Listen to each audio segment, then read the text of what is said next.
तो अभी ये वीडियो में जानेंगे हम ये 3 फेज़ का एसी है। आप देख सकते हैं ये 3 फेज़ एसी है, डक्टेबल एसी है, 2 कंडेंसर फैन मोटर है, एक कंप्रेसर है, एक कॉन्ट्रैक्टर है और कंडेंसर फैन मोटर 2 है। ये हमारा जो है 4.5 टन का एसी है। आप देख सकते रहेंगे ये 4.5 टन का एसी है। कंडेंसर एक कंडेंसर है और स्टैंड है और ये 2 कंडेंसर फैन मोटर लगा हुआ है और एक कंप्रेसर है और इसके अंदर जो भी एक गेज वगैरह सिस्टम लगा हुआ है। तो अभी हम इसके बारे में चेक करेंगे किस तरह से इसका वायरिंग रहता है, कनेक्शन रहता है, डायग्राम रहता है। ये 3 फेज़ एसी है, इसका पूरा डिटेल्स में जानने वाले हैं। तो आप देख सकते रहेंगे सबसे पहले हम बेसिक चीज़ें स्टार्ट करते हैं। इसका कनेक्शन वायर पावर जो रहता है कहाँ से आता है। तो देख सकते हैं ये जो हमारा 4 वायर आ रहा है, 4 वायर आ रहा है यहाँ पे। 3 फेज़ में हमारा 4 वायर आता है। ये 3 फेज़ ही रहता है। अब दोस्तों ये 3 फेज़ है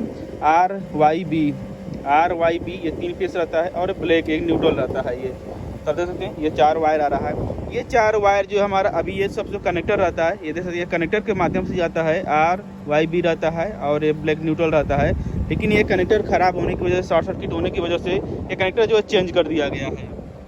तो उसके बाद यहाँ पे 3 फेज़ पावर जाता है। कॉन्ट्रैक्टर में डायरेक्ट यहाँ पावर दे दिया गया है। देख सकते हैं कनेक्टर के माध्यम से 3 फेज़ पावर दे दिया गया है। तो ये 3 फेज़ देख सकते हैं डायरेक्ट कॉन्ट्रैक्टर पर आ रहा है। ये कॉन्ट्रैक्टर जो है पावर यहाँ पर आता है और यहाँ पे पावर होल्ड रहता है।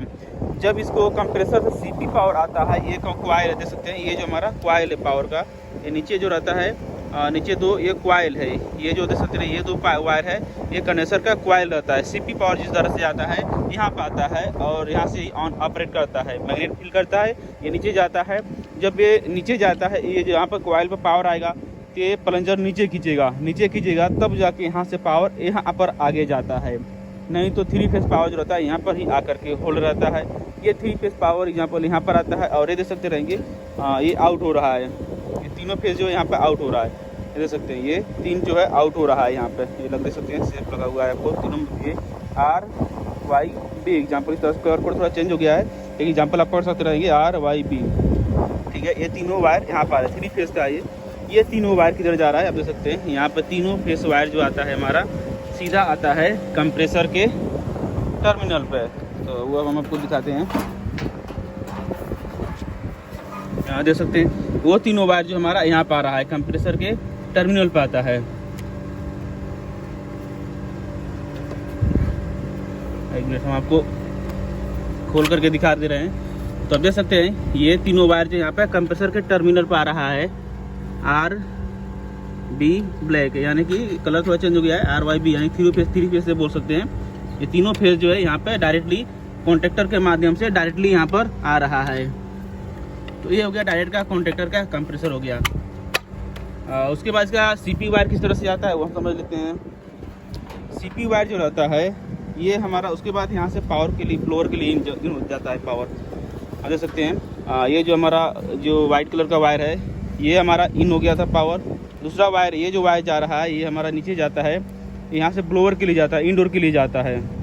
यहाँ से ही जो है इंडोर के लिए जाता है। इंडोर कैसे जाता है मैं आपको क्लियर कर देता हूँ। देख सकते रहेंगे ये फेस वायर जो आता है, यहाँ से एक फेस है, ये फेस जो है घूम करके यहाँ पे जा रहा है और न्यूट्रल वायर जो है यहाँ पे ही शॉर्ट किया गया है। ये जंपरिंग किया गया है यहाँ से एक दूसरे में यहाँ से जैसे न्यूट्रल वायर आ रहा है और यहाँ से न्यूट्रल वायर जंपरिंग किया गया है, घूम कर जा रहा है। और ये फेस वायर जो है इन हो रहा है यानी इंडोर ब्लोअर के लिए जाता है।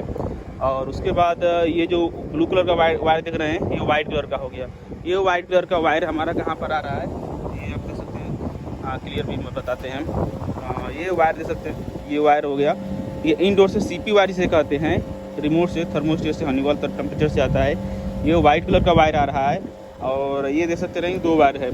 ये एक वायर जो है इन हो रहा है, ये हमारा आता है किधर, HPLP के लिए जाता है। देख सकते रहेंगे ये 2 वायर है यहाँ पर आ रहा है।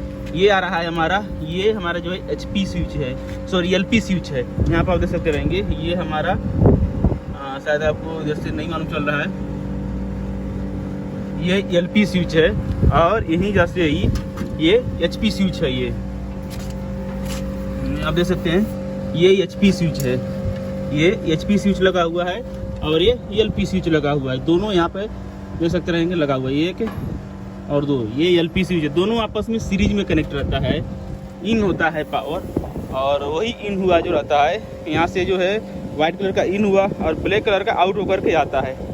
देख सकते हैं ब्लैक कलर का जो है आउट होकर के आ रहा है यहाँ पे, आप देख सकते हैं। ये ब्लैक कलर का वायर जो यहाँ से आउट होकर के यहाँ पर आ रहा है और कॉन्टेक्टर ऑन हो जाता है। कॉन्टेक्टर के कॉइल को सीपी पार रहता है, ऑलरेडी पहले से ही यहाँ पे ये न्यूट्रल पावर दिया रहता है। ये न्यूट्रल पावर जो यहाँ पे दिया हुआ है, ये जो है वाइट कलर यहाँ से थर्मोस्टेट से जाएगा और थर्मोस्टेट से होकर के HPLP से होकर के कॉन्टेक्टर के सीपी पावर को आएगा यहाँ पर। कॉन्टेक्टर का प्लंजर जो इन होगा अंदर जाएगा, फिर पावर यहाँ से यहाँ जाएगा, ऑन हो जाएगा।